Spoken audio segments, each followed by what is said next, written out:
Welcome to Triumph. We are here in the UK, here at Hinckley, where they've developed the new Trident. We're here with Steve, and we're just going to fire a few questions at you, Steve, if we can, about the new model. Certainly. First of all, I love the look of it. Really, really like the look of it. I think it's even if you remove the badges, it's definitely Triumph. Yep. It's got kind of a bit of a masculine look to it. It looks quite a large bike, but when you sit on it, the seat is really low, and it's quite easy to touch the floor. But if you could run us through a few of the key points of this bike, for example, like price and power, please. Yeah, okay. All right, let's start with the styling. Okay. So, you know, you're absolutely right in terms of what we were trying to get to is we wanted like a contemporary take of what a Triumph Roadster should look like. So we wanted to move the styling in a slightly different direction from where we've been before. But we wanted to keep some of those Triumph cues, so things like, you know, the knee cutouts and things like that. You know, and keeping everything super clean in terms of, you know, the fit, the finishes, hiding away all the cables, all the hoses, all that stuff that you don't want to see. So, you know, that was a big part of the bike, was to get the style right and to get something that looked compact and looked like it was going to be fun to ride. So, you know, that was a big part of it. Spec-wise, where should we start? Engine. Yeah. So obviously 660cc triple. Triple. First question a lot of people have is, well, is this just the same 660 out of the Street Triple S? No, it's not. So we've got about 76 new components in the engine. We've actually changed the bore and the stroke compared to the Street Triple. Yeah, I noticed that on the specs. So we've got a smaller bore, longer stroke. Yeah. Knock-ons for that, completely new crankshaft, new pistons, rings, gudgeon pins, and all of that, of course. We've actually got different input and output shafts on the bike. The whole intake system is completely new. So completely new airbox, different throttle body assemblies compared to the Street, different intake manifold, different header system, different exhaust pipe. So quite a lot of development really on the engine side of things. And the key thing of the engine, which we had in the briefing, the service intervals and the reduction in the amount it costs to actually service this bike. Yeah, so you know, we spend a lot of time doing durability testing, not just on engine test rigs, but out on the road. You know, we do a lot of track endurance, you know, basically getting current racers and ex-racers to ride these things as hard as they can, flat out for miles and miles on end. The benefits to that are that we can give people really long service intervals. So you've got a 10,000 mile service interval on here, you know, which is higher than all of the competition in this segment. And we also focus on making it easy for the technicians to do their job, so that the amount of time that he spends actually in the workshop is lower than the competition. So in terms of that cost of ownership, you know, you're looking at roughly about a 25% saving over the competition in those early years. Cool. And chassis-wise, we've got shower on the front, shower on the back. We've got preload adjustment on the rear, twin calipers on the front. We've got good quality tyres from Michelin. We've gone for a 180 rear section tyre. We've got a linkage on the shock, so it's not a direct like some of the competition. Correct.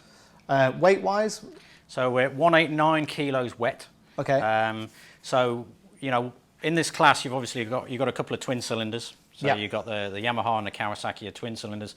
Obviously, that gives them some advantage on the engine side in terms of getting their weight down. But what we wanted to do was to get as close to them as we possibly could. So we're reasonably close to the twins on weight, but we've got a significant advantage over the four-cylinder on weight. Okay.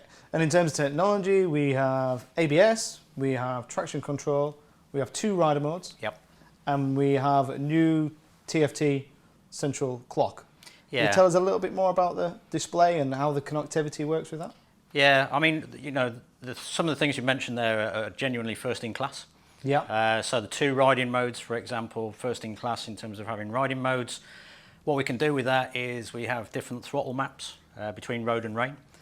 We also have different traction control settings between road and rain. So, you know, that's something that's new to the class.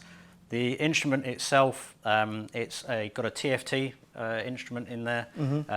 What that allows us to do is it allows us to use the connectivity module that we've got to develop it and connect it to the My Triumph app.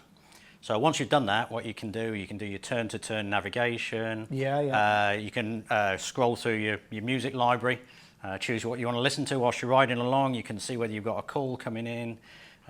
You can use your GoPro, so you can navigate through and use your GoPro on here. So you know you've got all of that functionality that you've got on some of the bigger models in our range.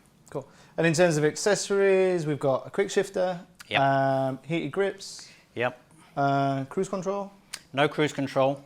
Okay. So the quick shifter is an up and down shifter. With an auto blip. With an auto blip on it, Yeah. which, you know, if you've tried that on the street triple, for example. Yeah, it's perfect. It works exactly the same. Yeah. We've got a fly screen on here. Yeah, I've seen that. We've got the brushed belly pan finishes on here. We've got a whole host of machined anodized parts so that you can customise your bike to make it look how you want. I've seen the grab rails and the luggage. They look really neat, the grab rails on the bike. Yeah. So the grab rails really fit into that back end package and look really neat and tidy. You know, one of the key features on the bike is that kind of nice, clean, short back end. So all of the accessories that we've developed, we wanted to keep that. So we've made sure that those grab rails are really nice and integrated, and then you've got the tail pack that fits on there, and that looks really nice and neat and tidy as well. Is there anything in terms of exhaust? I know that I am assuming, like every other Triumph 3-cylinder, it's going to sound great. So yeah. Is there anything exhaust-wise? So it's actually really difficult these days to offer anything different as an exhaust. Obviously, you've got to pass the noise regs, you've got to pass the emissions regs.